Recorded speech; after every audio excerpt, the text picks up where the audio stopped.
Happy New Year everyone, and welcome to another video. And some of you may be thinking, since it's a new year, I want to get back into the gym. I'm a newbie, but I'm not exactly sure what to do. Then this video is going to help. I was a newbie, I was skinny, I made a hell of a lot of mistakes starting up in my early career. But nearly a decade under my belt of training, competing professionally and winning shows naturally. These are 10 tips for newcomers or newbies at the gym.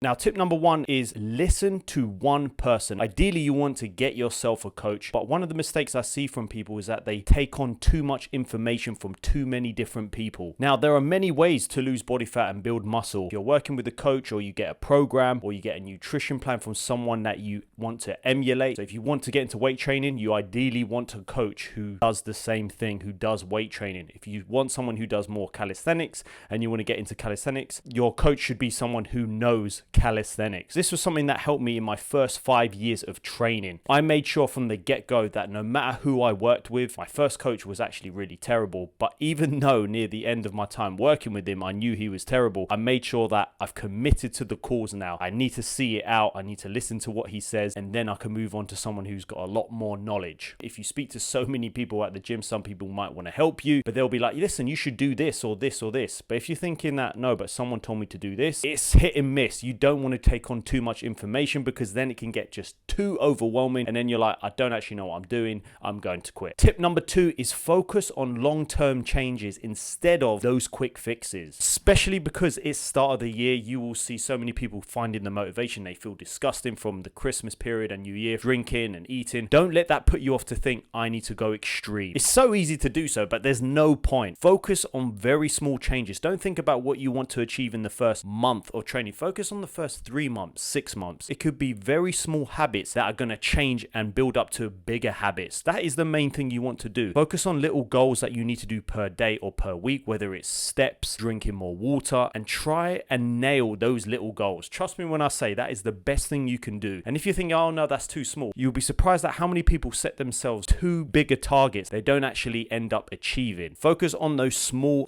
targets. Better sleep, better hydration, steps. If you nail that, that is a success, and then you can move on to the next thing. The third tip for you is do not cut out carbs. Now, I've been in the game for so long, but there's still people that think, you know what, carbohydrates is what makes me big, it's what makes me fat, it makes me feel disgusting. It isn't the carbohydrates. You have to remember that carbs are good for you. Carbs have fiber, they have energy, they're going to help with your training, and they're delicious as well. There's so many foods with carbohydrates in them. You do not want to cut them out. When I started off with my first coach who didn't know what they were doing, he put me on the lowest carb diet, and because I was doing a show, I kept to it. Yes, I lost body fat because I was in a calorie deficit, and what you guys may not know is that studies have shown and proven that if you take calories into account, whether it's high carb or low carb or high fat, you will lose the same amount of body fat in the same period of time. So there's not one that is better than the other. Although I do believe having a diet full of carbohydrates is a lot better, because you've got to remember, can you adhere to that diet? That is the main thing when trying to lose body fat. Because after I came out of my show, I then ate everything and I binged out and ended up putting on more weight than I started. And just something to think about, when you've been eating out and you see a pizza, you see the pasta with cheese, and you're like, oh, carbohydrates make me bloated. You've got to remember, it's a combination of carbs and fat. It's not just pasta on its own, it's the fat, it's the cheese. It's always a combination of the fat intake as well. And moving on from that is, do not cut out the foods that you love. It's taken me a long time to get where I am today. And even though I put on a little bit of weight over Christmas, I was still able to keep to my food and not overdo it, because my diet is pretty good. I like my food. I don't have any binge problems or anything like that, because I know when to stop, because I do not really crave certain foods. Now, if you do cut out the foods that you want and you just eliminate them, you may lose weight in that short period. But if you're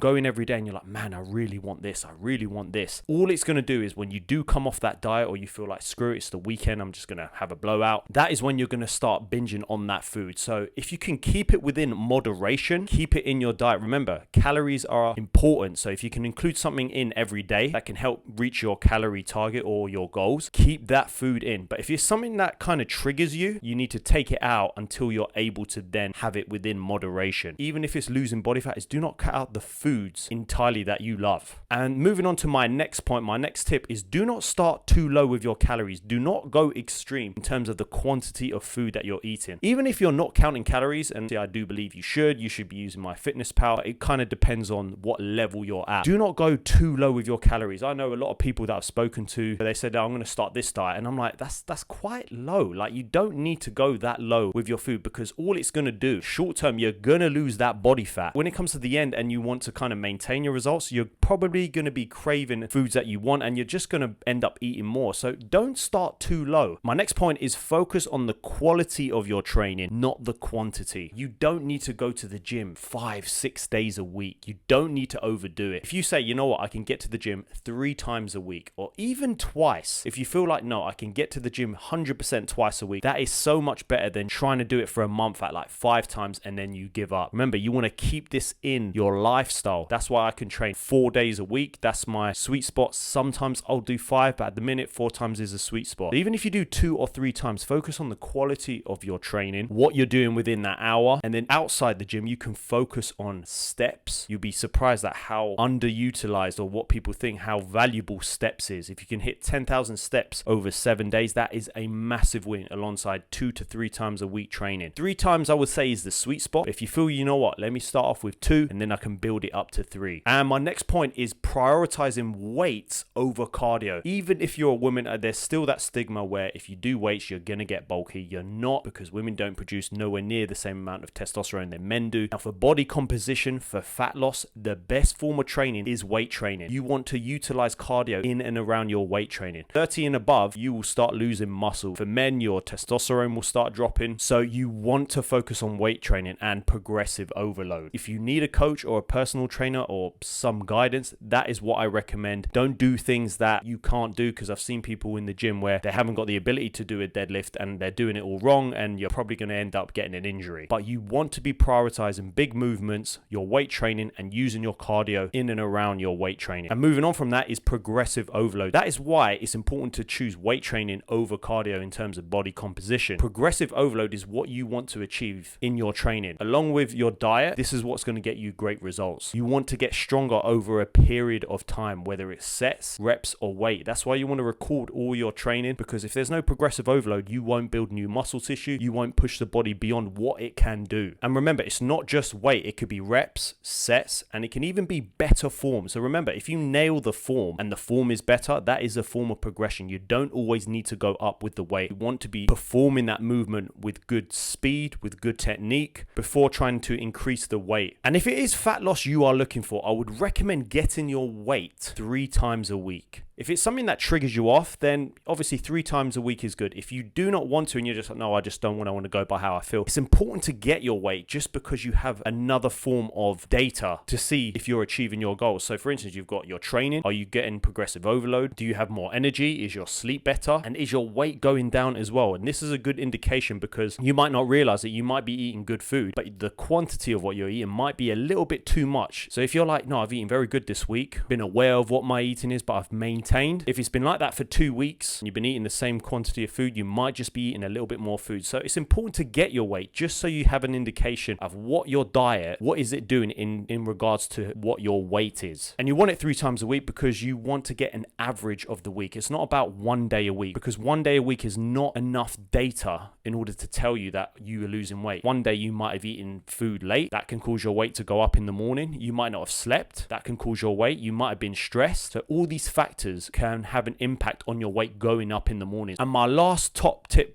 for newbies at the gym is patience. I've been training for nearly 10 years and it's a never ending goal. I'm happy with my physique, but you're never satisfied. That end goal you feel like you're trying to achieve, it's always a moving target, but you always got to be patient. Now, I'm someone who's a gamer. I love gaming. That is something that I just love to do. You might have come to this channel from that YouTube channel, but training has always got me through the toughest times. So training is always a part of my life. The reason why you need to be patient is because you want to include this in your lifestyle forever. And sometimes you might look in the mirror and feel like, I don't feel any different, I don't look the same. But remember, it's always a marathon, not a sprint. Be patient. Make sure that you just don't give up. If you did like this video, drop a like on the video and comment. Obviously, I'm trying to build this channel. I've got about 2 other channels, Love Gaming Nutro and Love Gaming Nutro Live. But wherever you are, that would really help out the channel. And if you've got any questions, drop them in the comments. I will respond to them and help you out as much as I can. And I'll see you in the next.